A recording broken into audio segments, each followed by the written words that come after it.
Para orang pintar cendekiawan kampus, masyarakat Kota Samarinda, Kalimantan Timur, rekan-rekan se-Indonesia ya yang memang fokus pada pembangunan bangsa dan negara. Jadi ini adalah video pertama kami yang akan kita segera launching yang membahas isu-isu sentral di tingkat daerah maupun tingkat nasional. Kita lembaga kampus itu wajib menyuarakan ketidakadilan, menyuarakan ketidaksemarataan, menyuarakan berbagai macam isu-isu strategis nasional. Nah, untuk itu kita di sini sudah hadir Pak Purwadi, Pak Musa Ibrahim. Beliau berdua ini adalah memang orang-orang yang terbiasa di dalam pembangunan yang membahas isu-isu sosial. Ya, silakan. Saya minta pandangan dulu dari Pak Purwadi. Pak Purwadi ini dosen-dosen keren memang beliau ini ya, suka menggunakan baju kotak-kotak. Nah, Pak Musa ini walaupun beliau seperti ini, jiwa muda beliau sangat kita apresiasi karena semangatnya tidak pernah luntur ya. Pak Purwadi seperti apa kira-kira? Baik, terima kasih Pak Iqbal, Pak Musa. Selamat pagi, Assalamualaikum warahmatullahi wabarakatuh. Waalaikumsalam. Para pemirsa podcast kita di ada gitar juga nih, Pak. tanah air dan di seluruh Kaltim dan Samarinda. Yang pertama, media ini kita harapkan sebagai salah satu alat untuk mengedukasi publik yang bermuara dari kita sebagai akademisi kampus, bisa memberikan hal-hal positif yang mendorong arah pembangunan maupun arah kebijakan kita menjadi semakin baik, semakin lurus, semakin bermanfaat untuk menuju masyarakat Indonesia yang lebih sejahtera menurut saya dan adil makmur. Nah, tentu ini nggak gampang karena memang harus banyak didukung oleh banyak pihak gitu, baik dosen-dosen yang ada di kampus kita sendiri maupun para pihak pemangku kebijakan di luar kampus nanti yang akan mungkin kita undang ke kampus, terus para media yang lain yang nanti bisa saling sinergi untuk saling sharing tentang gagasan dan ide-ide untuk kemajuan daerah maupun kemajuan bangsa ini. Termasuk para mahasiswa saya pikir juga strategis karena ini menjadi salah satu wahana untuk pengembangan pengetahuan mereka dan menambah wawasan mereka untuk bisa berdiskusi secara kontinu dan menambah literasi buat mereka untuk bisa menjadi berwawasan luas gitu. Karena kampus ini kan belajar untuk menjadi tahu dan setelah tahu kita mau ngapain. Salah satunya itu pendidikan kita. Oke, saya pikir itu dari saya. Nanti bisa ditambahkan Pak Musa, gimana Pak Musa? Pandangannya selama ini, silakan mic-nya Pak diberikan ke beliau. Karena memang Pak Musa ini berpengalaman dalam pembangunan pedesaan, khususnya pemberdayaan ya Pak Musa. Nah, saat ini kita memberdayakan beliau kembali begitu. Daripada beliau tidak berdaya, kita keberdayakan. Nah, kita tarik ke kampus. Jadi beliau ini inspirasi ya Pak Purwadi ya, inspirasi kaum muda lah dalam rangka untuk menyuarakan isu-isu publik, isu-isu sosial yang saat ini lagi rame di media maupun di masyarakat. Silakan Pak Musa, kira-kira menurut Bapak apa ini? Baik, Mas Iqbal, saya melihat coba dari sisi lain. Coba dekatkan sedikit mic-nya Pak. Saya melihat dari sisi atau sudut yang lain lagi, bahwasanya tadi disampaikan sama Mas Pur, ada di sini yang menjadi fokus tentang intelektualitas, khususnya yang mau kita suarakan ini selain dari pemikiran-pemikiran bapak-bapak dosen dan ibu dosen kita, birokrat, bagaimana supaya pesan-pesan tujuan pembangunan maupun arah-arah pembangunan itu bisa sampai kepada masyarakat. Tentu bahasanya tidak menggunakan bahasa ilmiah, makanya saya sering mengatakan keberhasilan satu komunikasi itu antara komunikator yang menyampaikan pesan dan komunikan yang menerima pesan. Itu pesan harus disesuaikan dengan siapa yang menjadi audiens kita. Nah, terkait dengan masalah ini,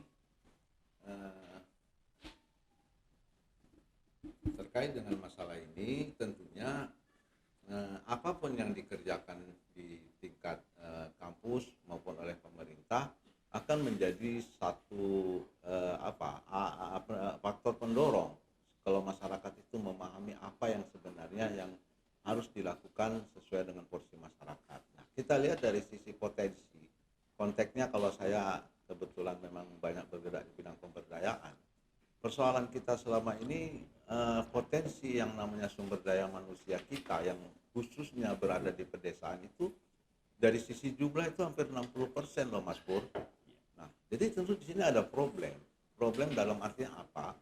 Apakah sudah satu visi misi di setiap level pemerintahan antara keinginan dan tujuan pembangunan itu sampai kepada masyarakat. Nah, ironisnya selama ini kalau kita lihat, mungkin saya bisa nyimpang sedikit Mas Iqbal. Konteks pemberdayaan luas, sebenarnya tidak mengenal batas wilayah. Saya ambil contoh kota Samarinda. Problem utama kita itu banjir, Mas. Nah, problemnya kalau banjir ini penanggulangannya hanya dilakukan pemerintah, saya bukan pesimis. Sampai kiamat kata orang nggak bisa. Kenapa? Jangan lupa, manusia itu sekaligus adalah faktor pembangunan, sekaligus dia juga bagian dari masalah pembangunan. Jadi saya contohkan, rumah tangga ini jelas penghasil sampah nomor 1. Bayangin kalau kesadaran kritisnya nggak ada, buang sampah di selokan, buang dari sini. Jadi apapun upaya pemerintah akan menjadi tidak optimal. Nah, media yang akan kita launching hari ini merupakan satu media yang sangat-sangat bagus dan luar biasa. Kenapa? Tujuan kita bagaimana bisa memotivasi sekaligus kita bisa memberikan keterlibatan masyarakat secara optimum dari berbagai bidang pembangunan di Kalimantan Timur khususnya. Mungkin sementara itu dulu Mas. Iya, jadi seperti yang kita lihat ya Pak Musa, Pak Purwadi, bahwa selama ini susah adanya saluran untuk menyuarakan aspirasi begitu. Mahasiswa harus demo dulu untuk menyampaikan begitu. Harus bikin seminar dulu. Nah, seminar ini kan tidak didengar, Pak. Gimana ya Pak Bro ya? Tidak didengar seminar ini. Sementara di situ banyak isu-isu strategis yang bisa dimiliki oleh mahasiswa. Kalian mahasiswa itu bisa menyampaikan aspirasi, ya teman-teman ya. Tapi salurannya itu nggak sampai, kecuali demo. Nah, kalau demo udah rame baru kelihatan kan. Nah, media seperti ini tuh salah satu saluran yang cukup terdokumentasi dengan baik. Jadi mau di-share kemanapun itu bisa gitu ya.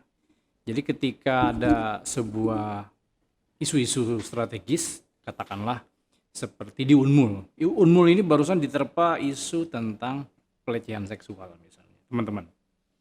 Nah, ini kan isu luar biasa, hanya dengan cara demo bisa melakukan. Nah, sementara diskusi-diskusi seperti ini kita tidak memiliki channel gitu. Nah, harapan kita memang ke depan channel yang diprakarsai oleh lembaga kajian, kita ini lembaga kajian namanya ULS Pasdaloka. Jadi dilihat di channelnya pun nama channelnya adalah Pasdaloka gitu ya. Pembangunan sumber daya lokal dan kawasan. Itu adalah lembaga resmi Unmul yang memang tujuan utamanya untuk melakukan pengkajian di bidang sosial, ekonomi, budaya, pengembangan sumber daya manusia dan lingkungan.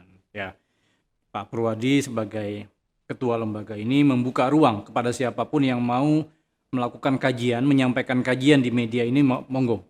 Dari sisi sosial, budaya, ekonomi, politik, lingkungan, krisis, pembangunan nasional kita, apalagi sekarang IKN. IKN itu adalah Kalimantan Timur ini adalah ibu kota negara. Artinya apa? Nasional sudah pindah ya Pak Pur ya. Nasional sudah pindah dari Jakarta ke Kalimantan Timur.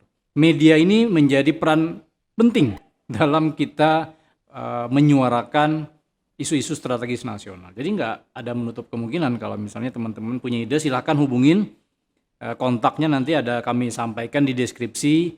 Mau menyampaikan aspirasi silahkan masukkan, hubungi dalam email maupun WA.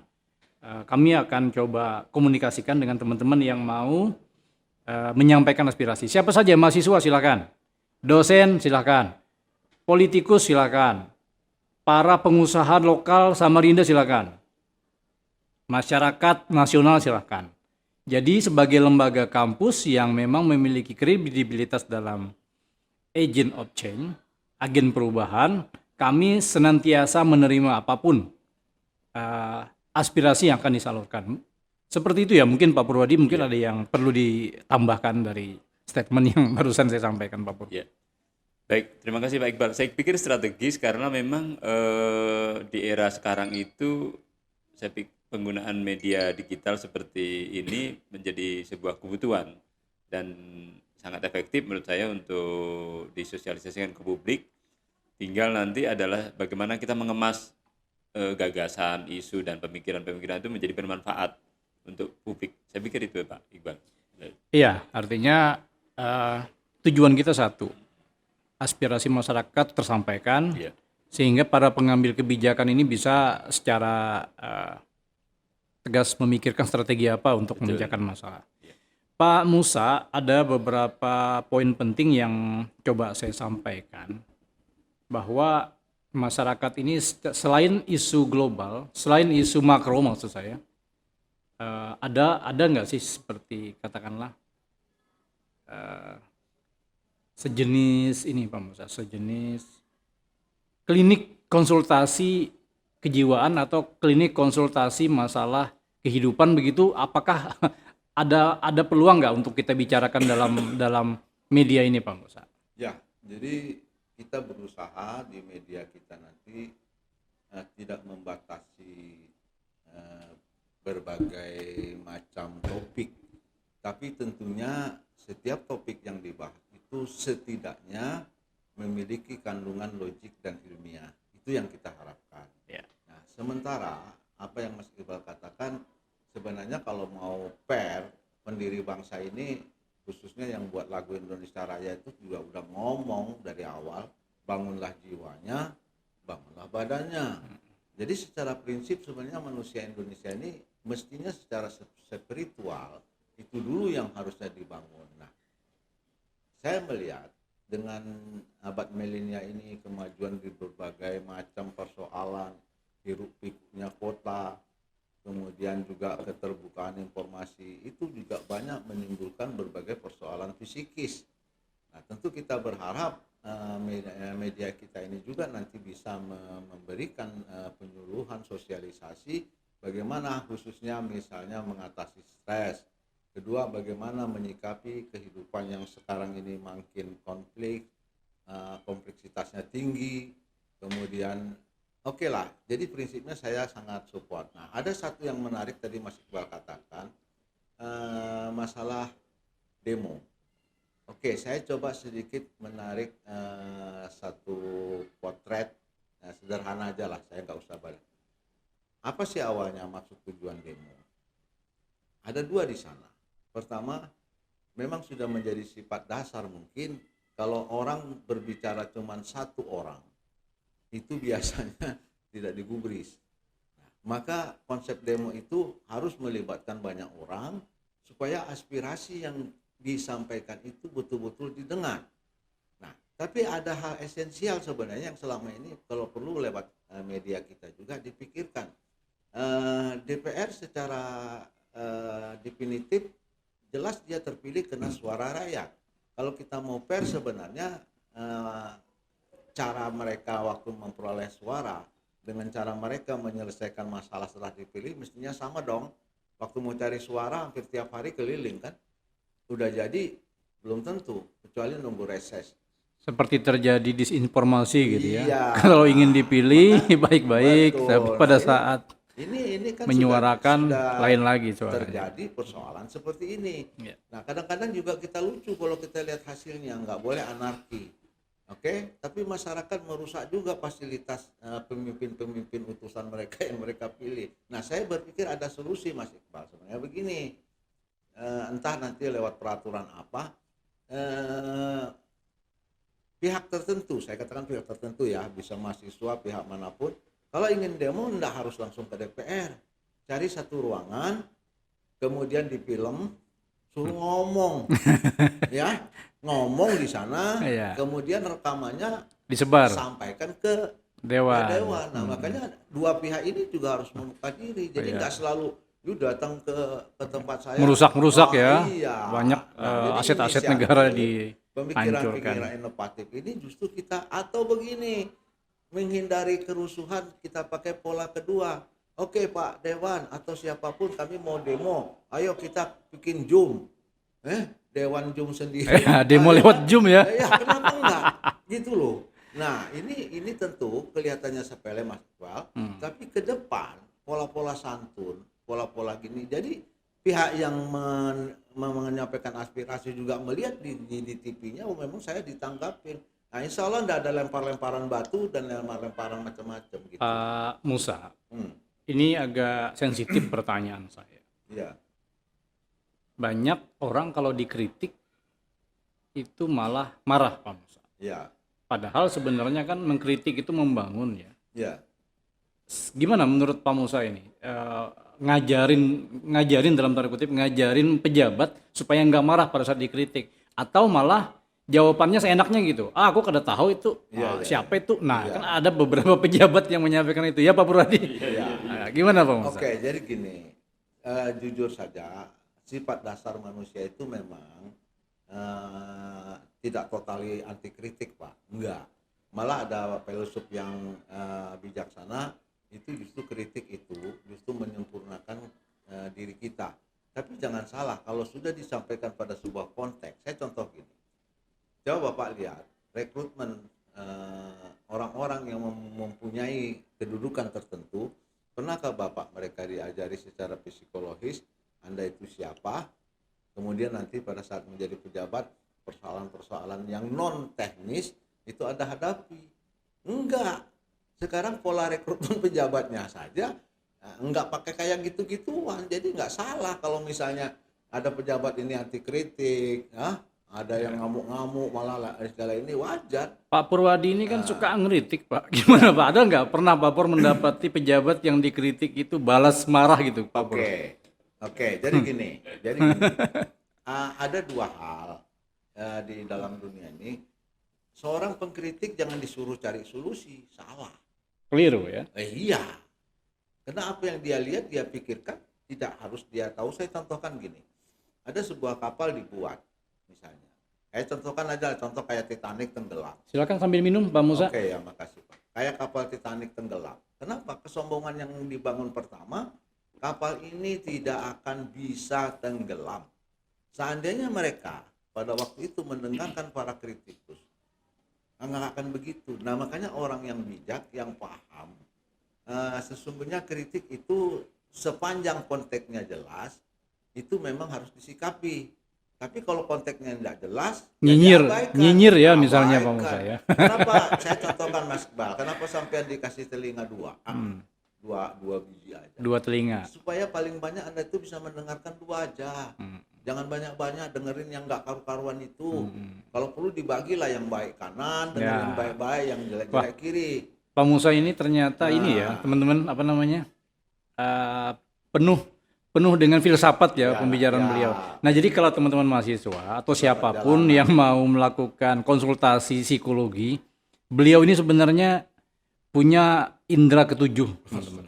Jadi kalau orang indera keenam, beliau ini indera ketujuh. Jadi memang banyak hal metafisik yang beliau kuasai. Ke Pak Purwadi sekarang, Pak Purwadi mungkin tadi Pak, masalah kritik ini gimana menurut Pak Pur? Banyak yang memang panas Pak ketika dikritik, padahal kan demi mereka juga sebenarnya dalam rangka menjalankan kebijakan mereka. Didekatkan sedikit mic-nya Pak Pur ya. Oke, terima kasih Pak Iqbal, Pak Musa. Jadi kan kadang-kadang kalau ini saya singgung sedikit mengenai demo ya, anak-anak datang mahasiswa demo ke kantor tertentu gitu ya. Nanti tanya solusi Anda apa? Lah, kalau anak-anak ditanya begitu, menurut saya bukan kapasitasnya. Mereka masih dalam masa studi. Yang digaji ini kan pejabat publiknya. Ya tugas Anda mikirin apa problem-problem publik yang harus Anda kerjakan, yang harus Anda kasih solusinya gitu. Anda pecahin karena Anda digaji untuk itu gitu loh. Jadi bukan kok malah justru balik. Jadi saya sepakat dengan Pak Musa tadi bahwa mengkritik itu sepanjang itu pada real yang benar dan berdasarkan realita fakta yang ada ya nggak masalah. Tapi pada kenyataannya sekarang yang kalau pejabatnya dikritik Pak, staf ahlinya yang bela biasanya Pak. Saya tambahkan satu Mas Iqbal. Mic-nya Ini ada yang menarik Mas Iqbal. Suatu saat ada dialog Pak di sebuah masjid. Kebetulan di sana ada seorang pembesar yang kalau kita ini kayak semacam bupati. Nah, terjadilah dialog dan dia mengkritisi. Kemudian sang Kadi ini, kalau bahasa kita bupati lah atau pejabat Adipati lah ya Pak ya. apapun itu Kalau ya, zaman karena dulu namanya adipati ya Pak. susah mencari terjemahannya. Nah, dia katakan Anda jangan kritik saya, kasih solusi. Apa kata anak muda itu? Siap, saya kasih solusi. Bapak turun, saya naik di situ. Iya. Artinya posisinya ini diambil Ya. dalam rangka untuk menyelesaikan masalah gitu kan. Betul. Jadi dia bilang saya akan kasih solusi. Sekarang Bapak yang turun, saya yang di podium. Ya. Baru saya bisa kasih solusi. Kalau saya di bawah nggak mungkin nggak bisa memberikan Nah, solusi. Paham ya, ini semacam itibar. Ya, sama kata Mas Pur tadi. Ya kalau Anda pejabat negara lah. Jadi kalau kita mau dalam bentuk apa ya? Dalam bentuk kritik yang sebenarnya kritik itu ada yang kritik menjatuhkan, kritik membangun. Kalau bagi saya itu kriteria sangat sulit, Mas Iqbal. Umumnya kritik memang nggak enak, Pak, nggak enak. Tapi pada prinsipnya si penerima tinggal memilih mana yang relevan. Kalau terkait dengan jabatannya, ya selesaikan seperti itu. Oke, lanjut Mas Pur. Maaf Ya, saya potong. mungkin itu pengantar dari kami. Jadi media ini sebagai media untuk menuangkan aspirasi. Aspirasi masyarakat, aspirasi mahasiswa, aspirasi siapa saja yang penting memiliki keinginan untuk membangun dengan penuh rasa integritas yang tinggi. Jadi kami sampaikan sekali lagi, media ini adalah media pembelajaran, media aspirasi. Siapapun bisa masuk, silakan hubungi kontak yang ada di bawah, nomor WA maupun email. Kami akan selalu setiap saat hadir ya dalam hal apapun, media apapun, dalam hal isu apapun, isu agama sekalipun akan kita bahas. Tentunya yang terkait dengan pembinaan akhlak bagi masyarakat, gitu ya. Jadi jangan lupa untuk di-subscribe, like, and share kepada teman-temannya agar informasi ini bisa menyebar kemana-mana. Salam jumpa di lain kesempatan. Insya Allah setiap minggu kami akan launching video-video baru. Bahkan kalau memang rapat jadwalnya bisa dalam 1 minggu bisa 2 kali launching video. Oke, salam perdamaian. Assalamualaikum warahmatullahi wabarakatuh. Waalaikumsalam.